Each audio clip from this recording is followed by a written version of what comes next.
A long time ago, in the village of Achi, there was a princess named Ego who was the first daughter of King Cheta. Unlike her three younger sisters, Ego was unmarried because of her body size. She was not getting any suitors because she was extremely fat. Some villagers began to sing songs to mock her behind her back, and the issue of her weight was always on the lips of gossips. Some of them would say, I heard that they tie three wrappers so it can go round her waist. Others would say, did you hear that she finished one whole goat in a day? King Cheta and his wife were troubled about their daughter's weight. Several times, they tried to set up arranged marriages for her, but nobody was interested. Ego, on the other hand, had given up on herself because she was so addicted to food that she could not imagine becoming slim in her lifetime. And she believed marriage would probably not be an option for her because any man that agreed to marry her would be doing it for her status and not because he loved her. And Ego had always desired to be loved by whoever she married. Although she was generally unhappy with her life, she was able to find a bit of happiness from dancing. The princess was a fantastic dancer. Oftentimes, she would hide in her hut and begin to dance to the beats she made from her mouth. Whenever there were festivals, Ego would look for a lonely spot close enough to hear the music and dance to her heart's content. She was always hiding because she did not want anyone to mock her. Well, it was the end of another successful year, and it was time for the annual festival between the four neighboring villages. And as usual, everyone was vibrating with excitement. Some people could not wait to showcase their best dresses. Some polished their dancing steps and practiced endlessly with their musical instruments, while others could not wait to enjoy the variety of meals that would be served on that day. Ego, on the other hand, was only interested in finding a lonely spot that would give her the freedom to express her dancing steps. Finally, she found a spot where she could hear the drums and flutes clearly. Then she began to dance with a wide grin on her face. However, she soon noticed the sound of a drum becoming louder and louder, but she ignored it because she was engrossed in her dancing. Suddenly, the festival music stopped, but the sound of the drum continued. She immediately turned her back and saw a man playing the drum with a huge smile on his face. The man stopped playing and asked, "Why did you stop dancing?" Ego immediately began running, and the man followed her. But because she was too heavy to run fast, he caught up with her. "Leave me alone," she said, panting. "Go and look for your comedic relief somewhere else." The man looked at her kindly, wondering why she thought she was a joke to him. "I got lost trying to get to the market square, and I was trying to find my way when I saw you dancing over there, so I decided to support you with my drums," he said. Ego took a better look at the color of his attire and realized that he wasn't from her community. She thanked the man for drumming for her, then directed him to the market square. But the man insisted that he would rather continue to play for her, and without Ego's approval, he began to drum again, urging her to dance. When Ego saw that he was not going to give up, she began making small hip movements to the tune of his beat. After all, what did she have to lose?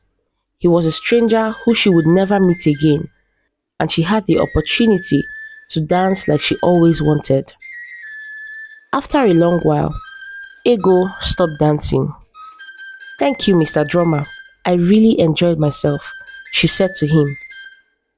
"My name is Arinze, not Mr. Drummer," he answered. Ego told him her name, then said she had to return home. But Arinze pleaded with her to come back the next day, and Ego agreed.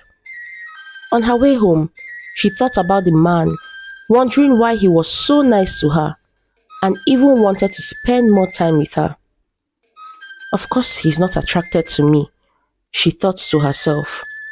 To Ego's understanding, it was unusual for such a handsome man to like her. All night, she couldn't stop thinking about him, but she tried her best to not get too excited.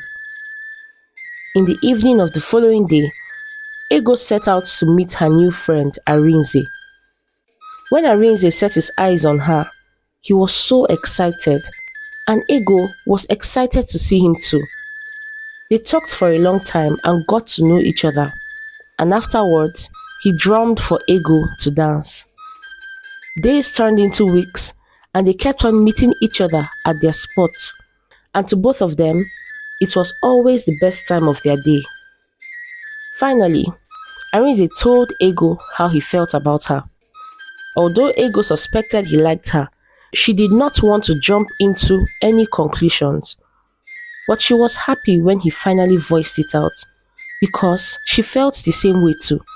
"I can come with my people in the next market day to see your parents," he said. So, the ball was set rolling. Ego quickly informed her parents that a man from the next village would come and see them to ask for her hand in marriage. The king and queen were very happy. They never knew a day like this would come. But unfortunately, calamity soon struck.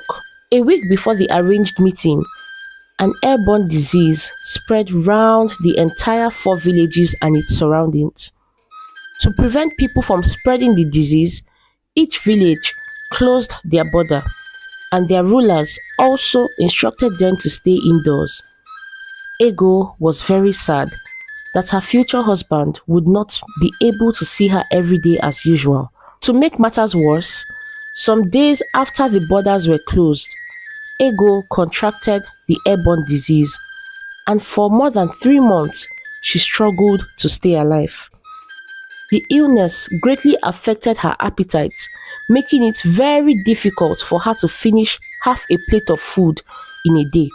As the months went by, a herbalist found a cure, and people gradually began to feel better. When Ego fully recovered, the first thing she discovered was her massive weight loss. She could not believe it. She was almost as small as her 3 sisters. It was a dream come true. That wasn't the only thing that changed. Her face had also become more defined, and her beauty was evident for even the blind to see. She realized that wherever she went, she was stared at in admiration by men who never glanced a second look at her in the past. And the wealthy men amongst them also began to approach her for conversations about marriage. Ego began to feel on top of the world, and all of a sudden, she felt too good for Arinze. When the borders were finally open, Ego went to her and Arinze's spot to wait for him, because she knew he would definitely be there waiting. When Arinze set his eyes on her, he almost did not recognize her. "Wow, my princess, I missed your beautiful smile," he said. Ego gave him the cold shoulder. She felt too mighty to be in his presence. Arinze thought she was only acting up because she had missed him so much. So he began to play the drum for her to dance. But she shouted at him, ordering him to stop the noise. "Mr. Drummer, I am not interested in whatever you are playing. I only came here to tell you that I am not interested in marrying you anymore." Arinze was alarmed at her change in behavior. I know you have never been with a princess before. That is why you are always smiling like a goat. She stormed out of the place, warning him never to reach out to her as they did not belong to the same caliber. Weeks passed and Arinze kept sending messengers to Ego so she could have a change of heart, but she ignored all of them. Instead, she was entertaining the long line of men who were interested in marrying her. One day, she came up with an idea. Ego decided to host a wrestling competition for the eligible bachelors in the village, and anyone who emerged the winner would be crowned as her suitor. The competition was set, and it went beyond the borders of her village. A lot of men signed up to win the heart of Ego, the first daughter of the great King Cheta. The king even invited royalties and affluent people for the event. Ego decided to stay indoors for the next 4 months to receive the best beauty treatment to wow her suitors. But she failed to recognize that it was the illness that made her slimmer. Her old eating habits remained the same. So while Ego was indoors, she kept eating her large portions, and day by day, the weight began to pile on again. When the 4 months had elapsed, Ego had returned to her previous size. She was disappointed in herself and tried her best to cancel the event, but her father refused. I'm sure you will find a suitor regardless of your present situation, he said to her. On the day of the event, warriors, farmers, traders, and many eligible bachelors made their way to the village square, preparing to win the heart of Ego. But when Ego was called out to greet her visitors, the men stared at her in shock. She wasn't what they had bargained for, and one by one, they began to walk away, making their way home. Ego had never been so embarrassed. When she was about to leave the place in shame, her eyes caught a familiar figure. It was Arinze. But it wasn't the Arinze she was familiar with. He was dressed like royalty, very different from the basic material he wore to their meetings. They looked at each other for a while, and a voice soon interrupted their gaze.